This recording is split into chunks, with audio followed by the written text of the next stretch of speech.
Sorry about that. Hello, everybody. It's great to be here one more time today.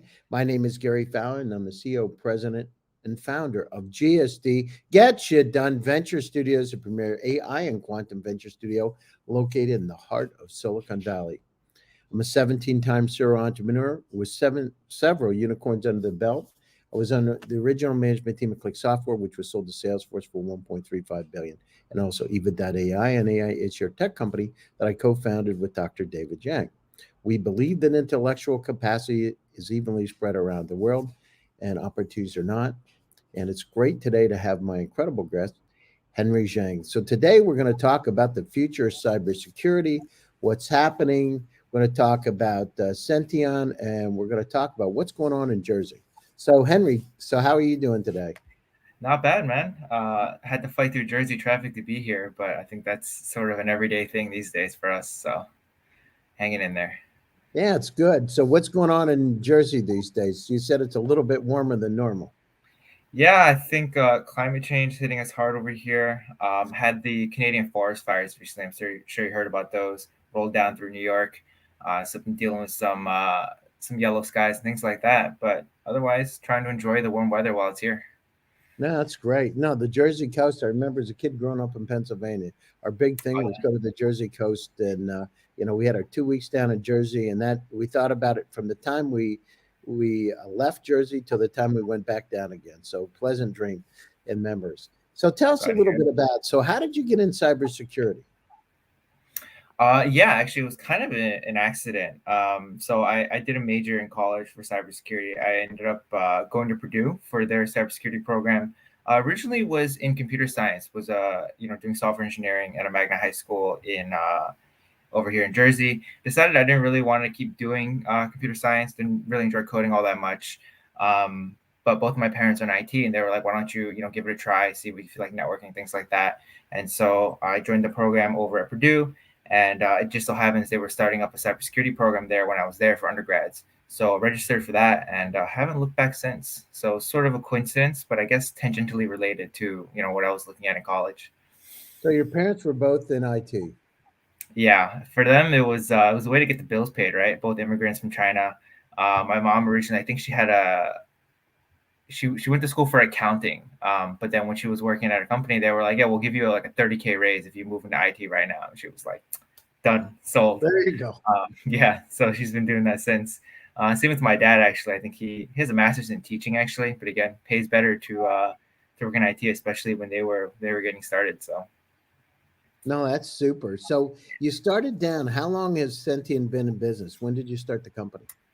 That's a good question. So we technically started it in college. I was under a different name at the time. I think we called it C-Case at the time, doing something totally different. We took 3 or 4 pivots, I want to say, since 2019 to get to where we are now. So it was originally called C-Case. We renamed it in 2020, I want to say, to Senteon, just like the way it sounded a little better. So made that shift, and then yeah, I've been working on products since then. And so tell us a little bit about where are you as a company? What kind of revenue do you have today, and how's the company growing? Yeah, so I say we're still very early stage, sort of finding our footing. First 100,000 in annual recurring revenue, just sort of passing those benchmarks now. Brought the product to market, I would say, sort of end of 2022. Was like October, November-ish back then. So been sort of finding our footing and figuring out exactly what works for us. And how's the market? Tell us, so what makes you so different? That's a great question. I think for us, our focus really is on trying to reconcile uh, regulation with security, because I know we talk about sort of regulatory frameworks and things like that as sort of this different entity from what security is, and what Senteon tries to do is for our specific space of looking at operating systems and looking at security settings, trying to reconcile what it is that a regulatory framework might require with what the actual security policy is. And so I think that's something that we're doing today that not a lot of other companies are doing. And that I think is super useful for the people we work with, because they've got a lot of pressure to sort of follow these regulatory frameworks, but they're so amorphous sometimes they're not really sure what they're supposed to be doing. And so helping them needle that into exactly what settings pertain to what frameworks is sort of been one of our big pushes recently. Ah, interesting. And how does it, where are you in terms of the growth of the company? Where are you today? What are the plans?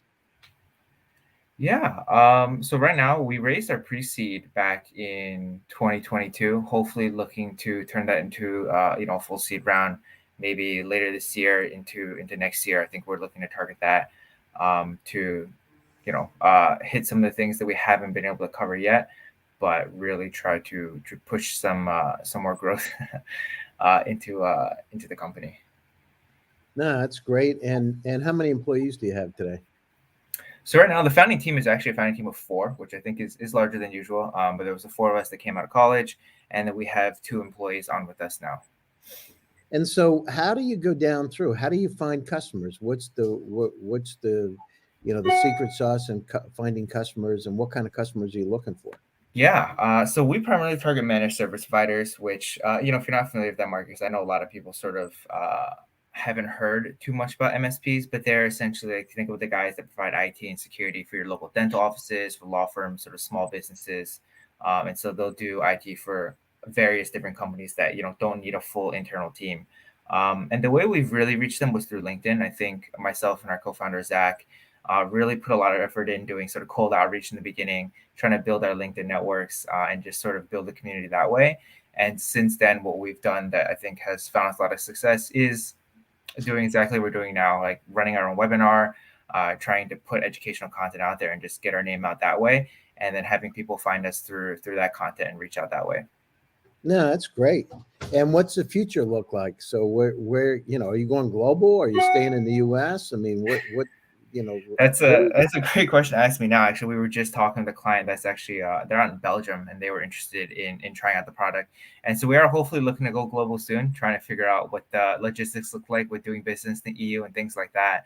Um, so definitely want to expand at least to all of North America, into the EU as well, on that side of things. And I think hopefully I get to keep doing exactly what I'm doing now, right? Talking to customers, learning what their needs are, building a little product on the side, all that fun stuff. Now, how do you manage it when you have four founders? Because it could be two of you line up on both sides, and you can't come. And also, when you get investments, I mean, the rule is don't go beyond three, right? So, how do you go down through and navigate? Yeah, we haven't actually heard that much pushback on like the on the four founder system versus three. So I'd have to get back to you on that one when I do get some pushback on that and how we'll have to figure out how to handle that. But I think having four heads is always better than they say that having less heads, right? And so it's always good to be able to sort of amalgamate our ideas, get opinions from both sides of the fence, both from development and from the guys in the sales side on what we want to do and what we want to try to do. Definitely a little bit of struggle sometimes where meetings can go a little bit sideways just because everybody's trying to get their own agenda done. But I think having everybody sort of focus in the same direction and trying to target the same things always helps with keeping that in line. And then it's just all bonuses from there, I think. No, that's great. And are you having fun? I am having fun. I'd say that it's probably not for everybody, the amount of stress, and I'm sure you're familiar with it, the amount of stress you got to go through day by day. But at least when I'm not losing hair, I'm at least having a little bit of fun on the side for sure. No, that's great. That's super. And so, how did you go down through and fund the company from the beginning? Who kicked money in? How did you do that? And where are you today doing it? Yeah. So we started out was pretty much bootstrapped for the first, I want to say year and a half, and then we raised a family and friends round. A lot of friends, a lot of family who sort of understood what we were doing. Like I said, both my parents and IT, they do at least have some semblance of an idea of what we're trying to work on and things like that. And so I think a lot of support on that end, which helped pull us all the way through until 2022. We wanted to bring on an employee to help with development of the IP, working a little bit more on the security side of things like that. And so we did raise a pre-seed round then to bring on a few employees to help us out. And how big was that round? So technically, I'm not supposed to disclose the size of that round. I've been asked by our lead to keep that sort of in my back pocket, I guess. No, and how much are you raising? That's also a tough question. I'm not sure yet. I think we want to raise somewhere in the range of probably 2 to 3 million on our next round. So we'll see how that goes for us. But again, sort of still in the growth stages here where we're trying to find our feet. And I think the amount that we're going to raise on the next round is really dependent on the kind of progress we make over the next couple of months. No, that's great. Well, it sounds like you're making progress. So, what is the biggest, if you say, if you're going down through this, uh, what's a lesson learned as you built this company to where it is today as an early stage startup that you can share with other startup founders out there? What's the toughest thing you've had to overcome? Ooh. Um, Man, so many things to choose from, huh? I think the toughest thing for us is just trying to understand. And maybe this is echoing probably what a lot of other people say too, but I think it's just trying to understand exactly what it is our market wants.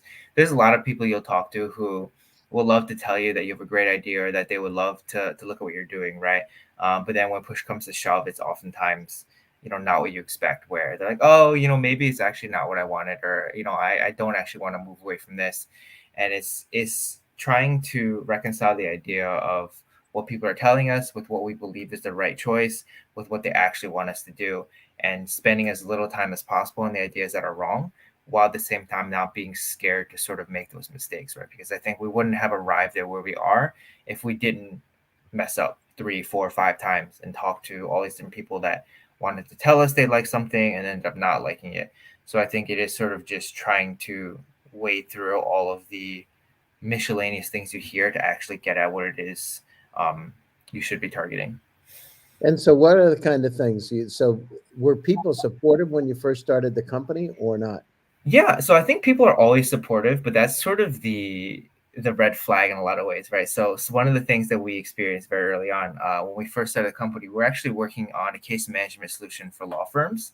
And so we were working on this idea of like a secure case management solution. It was going to do a lot of the things that the current ones do, but just have that extra layer of security on top.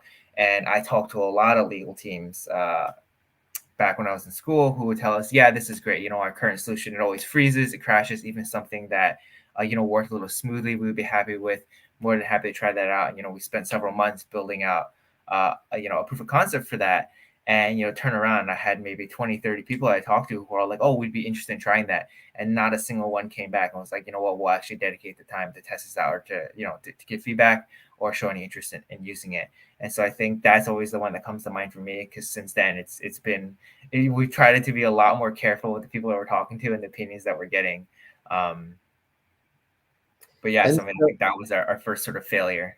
so, what about the first success? What was the first success like? First success probably getting that first proof of concept and the first user in for the product that we're working on now. So from that sort of case management software solution, right? We took a pivot. We wanted to work more in the security space, more sort of where my background was and where my co-founders' backgrounds were. Um, and I remember we actually had a conversation way back then with the dude who wrote Cybersecurity for Dummies. I still remember this. We got him on the phone for, I want to say like 30 minutes. He gave us a little bit of advice. And so at that time, we took that advice and we started building out a solution. Still not quite what we're doing today, but at least a little more in security space. It was, I think, an endpoint detection response solution. So if you're thinking about large competitors in that space, not like a CrowdStrike or like a Sentinel-1, something, a product along those lines. But it garnered a lot more interest than what we were working on prior. And so we did manage to get somebody who was actually a prior connection of mine for one of my internships to try out the product. And it was a great feeling to be able to see somebody else like put the product on the computer, tell us what they liked about it, tell us what they didn't like about it. And bad as it was, watch them struggle through all the bugs and all the freezes and all the crashing that it dealt with. But that was sort of like the great first feeling of like, wow, we actually built something that somebody wanted to try and work with, right? And so I think that, in my opinion, was the first success that we had. And when did you decide to build the company?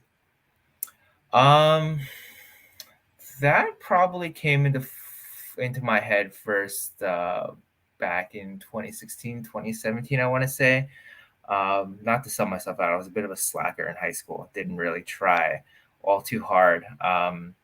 But when I went to college, wanted to sort of apply myself a little bit more, I guess, and I've been looking down sort of different tracks of life. Did a couple internships doing IT vulnerability management for a Fortune 50 company, and then worked in a security operations center for another one. And I think those are both sort of great experiences, but they really sort of guided me down this like path of like, man, I don't really enjoy this scheduled like sort of life working, in a corporate environment, things like that. And so I think that was probably the first sort of trigger for it. The other thing for me too, I think, was I wanted to challenge myself a little bit more in ways that maybe I hadn't before. And this, I think, kind of goes back to growing up as well, right? Like my parents coming here from from China with nothing and building it up to what they have now was sort of inspirational in that sense. And so it was something where I also wanted to take on a challenge of that kind of magnitude, maybe with not the same amount of risk that they had coming over here with $30 in their pocket, but something to that effect. $30? Yeah, I think my dad said he had, maybe it was either $30 or $40 that he had in his pocket when they arrived here, and so that's all. I'm always just like I can't even imagine what that was like. Wow, there you go. And here you Yeah, are. You were a slacker in high school, and now you're building a company. yeah, I So, definitely took it for granted for a long time. so what's the difference? Why are you so much better than everybody else? Boy, that's a feels like that's a kind of a loaded question. Um, Hard work, probably. I don't think uh, hard work for me, I think, and then just being blessed with extremely talented founders around me. Um, my co-founders Nicole and Zach, I think, are truly best at what they do, and them being able to prove it to themselves has been sort of a big part of that as well. So for me, I think just getting a little bit lucky, finding these people throughout my life who are so good at what they do, so good at building product, at talking to customers, at getting feedback and things like that, and being able to put themselves out there and do those things and be willing to do them for long and extended periods of time. But like I think there are people that are really good at what they do, but they're not willing to apply themselves and spend hours a day, 12 hours, 18 hours a day working on something that they believe in. And so for me, finding these types of people that are willing to do that, I think has been the key to success for me, at least. No, that sounds great. And closing thoughts, and how do people get a hold of you? Oh yeah, I'm always reachable by LinkedIn. I get a million messages a day, but I do try to read through at least most of them. So LinkedIn is a great way to reach me. Otherwise, my email I probably keep. I don't let more than 3 emails go unread. I want to say I'm um, little bit neurotic about that to make sure that my email, at least my work email, is clean. So definitely find me there. It's hzhang at senteon.co. We haven't found the capital yet to afford the M, but hopefully soon it'll be .com. But yeah, I think that's the best way to reach me. Uh, Sorry, I totally forgot. What was the other part of that question, Gary? Closing thoughts. And Yeah. Okay. I got you. Starting a company is fun. It's a lot of fun, and I know you know that too, right? Having done all of those IPOs, and I can't imagine honestly at this point even what it's like to reach your the stage that you've been at, right? Where growing the company that size and the sort of problems to deal with. So I think that might be the biggest draw of a startup is knowing that next week I'm going to be doing something totally different, learning something totally new, and just trying to apply myself in ways that I never have before. no, that sounds great. Well, Henry, thanks for taking time out of your busy schedule to join us today. Sure thing. I And appreciate you thanks to having me. all, and thanks to all my audience for one more time joining GSD Presents Silicon Valley AI and Tech. And my name is Gary Fowler. I'm your host. Stay happy, stay safe, and stay healthy. And I'll talk to you again soon. See you, everybody. Take care. Thanks, Henry.